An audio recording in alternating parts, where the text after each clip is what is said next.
Alors ce bâtiment, en fait, il est en bord de mer. Vous voyez que la façade, elle est pas terrible. Surtout, les balcons ne sont pas adaptés pour vraiment profiter de la vue sur la mer. Mais comme d'habitude, il y a un problème de budget. Donc il faudra faire bien et économiquement. Voilà, donc une fois qu'on a analysé ce qui va pas, on sait ce qu'on veut faire. Il y a une partie des balcons qui a été récupérée en espace intérieur. Donc on a vitré une partie du balcon pour agrandir les chambres. Bon, alors oui, la boîte de verre qui sort vers l'extérieur, comme ça en architecture, c'est ce qu'on appelle un bow window ou une loggia. D'accord, voilà. Voilà, une fois qu'on a concrétisé donc sur le papier l'idée qu'on avait dans la tête, on passe à l'ordinateur pour avoir quelque chose quand même de plus précis, de mémorisable, de modifiable plus facilement, et quelque chose qui nous donne quand même une idée de ce que ça va donner dans la réalité. On peut commencer à rentrer dans les détails. Maintenant, tout est clair, on sait ce qu'on veut. Eh bien, il n'y a plus qu'à commencer le chantier. On commence à démolir tranquillement. Donc là, on voit bien la vue. Là. Voilà, donc on continue les démolitions tranquillement. Alors, il faut savoir une chose. On ne vient pas juste brancher, entre guillemets, une nouvelle surface de balcon comme ça sur la façade existante.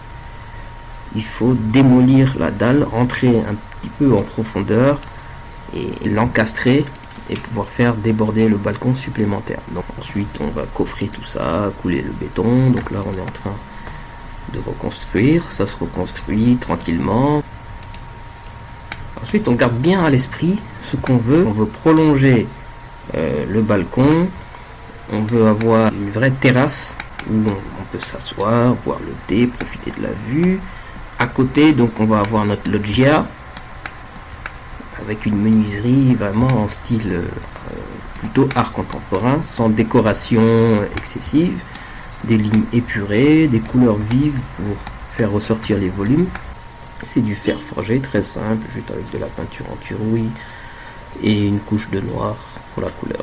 Alors vous voyez, hein, il ne faut jamais s'éloigner des plans, il faut toujours faire en sorte que la construction soit fidèle au projet. Donc les plans ne sont jamais loin. Ensuite on passe au vitrage. Donc. Voilà, donc le cas est terminé. On voit le résultat. En rouge, donc c'est ce qui a été augmenté. On voit que la chambre a augmenté sa surface. Et dehors, derrière la porte, il y a le balcon qui a augmenté sa surface et qui est devenu une terrasse. Il ne s'agit pas juste de mettre des couleurs, de venir tartiner n'importe comment. Non, c'est la couleur a une signification ici. Ça veut dire quoi? Ça veut dire, regardez, ce qu'on a mis en rouge, c'est ce qu'on a rajouté. Il y a un côté aussi artistique qui fait que par réfraction, la lumière du soleil va donner un léger ton rouge sur le reste des murs blancs. On passe en façade, donc on voit un peu le résultat.